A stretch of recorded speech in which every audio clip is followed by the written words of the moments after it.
Rugpjūčio 31-ąją buvo sužaistos paskutinės Nevėžio veteranų futbolininkų rungtynės namuose 2012 m. Lietuvos seniorų čempionate.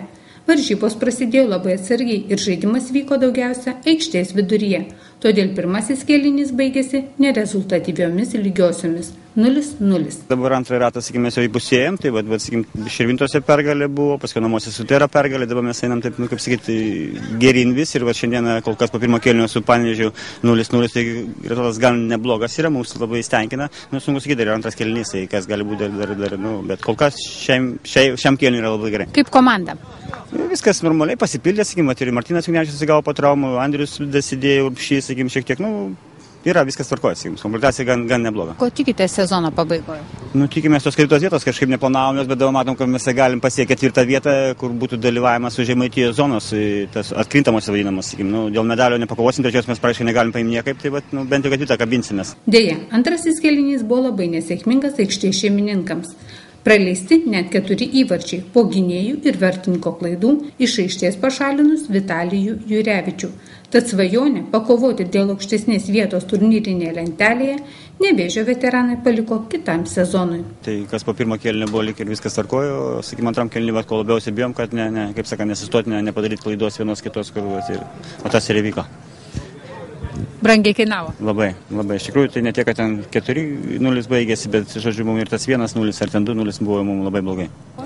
Tik dėl 5-osios, 5 praškai beveik mes turim 2 rungtynės, bet jau beveik 5 užsitikrinę esam, bet aišku, reikia dar ir tai iškovoti, 2 rungtynės liko Ukmergėje ir Jonavos, reikia būtinai sužaisti, bent jau užbaigti tą sezoną, gerai sužaidus, iškovojus pergalę lygės, bent jau nepralaimėtis.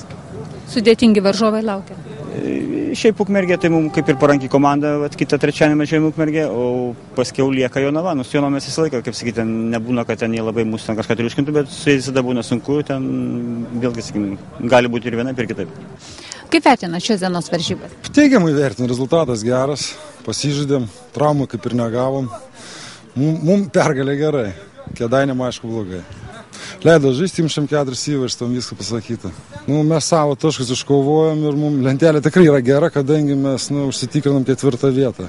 Mums liko vienas turas žaisti su Vilniaus Tera, tai komanda, kuri šią dieną paskutinė vietai. Tikimės taškus pasimti ir papulti tolimesnį varžybų etapą. Veteranams sudėtinga komanda suburti?